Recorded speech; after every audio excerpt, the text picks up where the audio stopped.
আসসালামু আলাইকুম, hello everyone. তুমি দেখতে পাচ্ছ একটা টেবিল তুলে রেখেছি অ্যান্ড এই টেবিলটা এখন সলভ করব।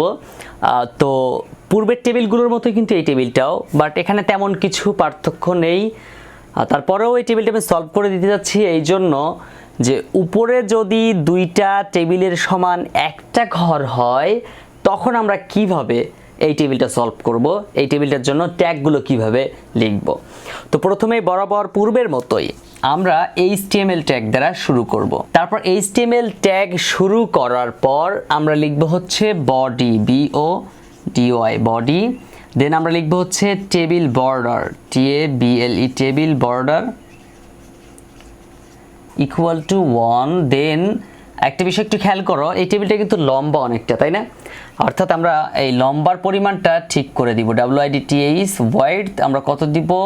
100 দিয়ে দিই। ওকে, তারপর আমরা তাহলে টেবিল বর্ডার দিয়ে শুরু করলাম, টেবিল ট্যাগ শুরু করলাম। দেন আমরা TR লিখব। TR দ্বারা প্রথমে হচ্ছে TD টেবিল ডাটা। তো টেবিল ডাটা প্রথমটার ক্ষেত্রে স্বাভাবিক আছে AB। এখন তুমি বলতে পারো যে ভাই এর আগের বার প্রত্যেকটা টেবিলের ক্ষেত্রে আপনি সেন্টার, লেফট, রাইট এগুলো লিখেছেন, বাট এখন কেন লিখেন নাই? আসলে এখন লিখি নাই, দেখো এই AB বলো, CD বলো, EF বলো সবগুলো দেখো বাম সাইড থেকে শুরু হয়েছে, তাই না? আচ্ছা, লেখা কিন্তু সচরাচর আমরা বাম সাইড থেকে শুরু করি। তার মানে কি, যদি তুমি কোনো ট্যাগ ইউজ না করো, কোথা থেকে শুরু করতে হবে, তাহলে কিন্তু লেখাটা বাম দিক থেকে শুরু হয়। সুতরাং আমাদের ট্যাগ না লিখলেও ওই বাম দিক থেকে শুরু হবে। আর এর জন্য আমরা ট্যাগগুলো স্পেসিফিক বলে দিচ্ছি না, অ্যাট্রিবিউট ভ্যালুগুলো দিচ্ছি না বা অ্যাট্রিবিউটগুলো দিচ্ছি না যে কোথায় আমাদের লিখতে হবে।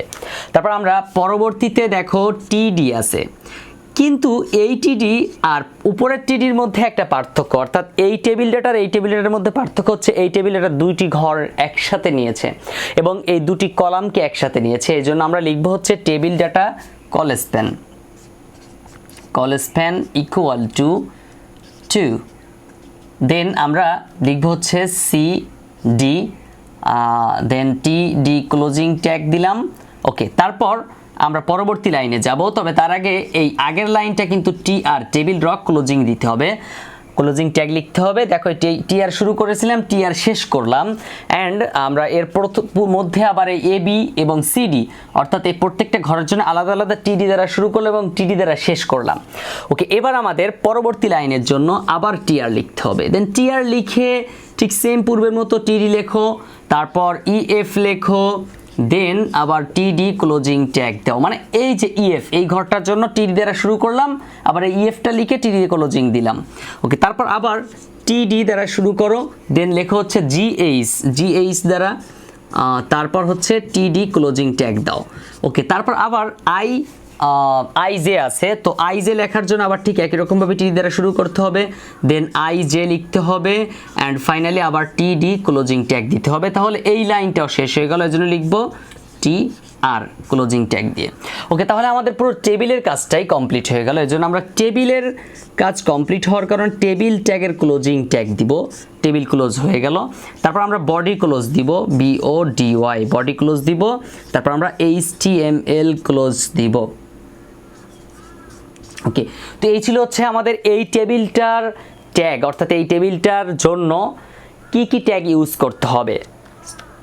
পুরো ভিডিওটি আশা করি তোমার কাছে ভালো লেগেছে অ্যান্ড ভিডিওটি যদি তোমার কাছে আসলে গুরুত্বপূর্ণ হয়ে থাকে তাহলে please like this video and তুমি যদি এই চ্যানেলে প্রথম হয়ে থাকো অবশ্যই চ্যানেলটি সাবস্ক্রাইব করতে হবে এবং পাশে থাকা বেল আইকন প্রেস করতে হবে। তুমি যদি অলরেডি সাবস্ক্রাইব করে থাকো, I am really grateful to you. পরবর্তী ভিডিওতে আবারও দেখা হবে, ততক্ষণ পর্যন্ত সুস্থ ও সুন্দর থাকতে হবে। আসসালামু আলাইকুম রহমতুল্লাহ।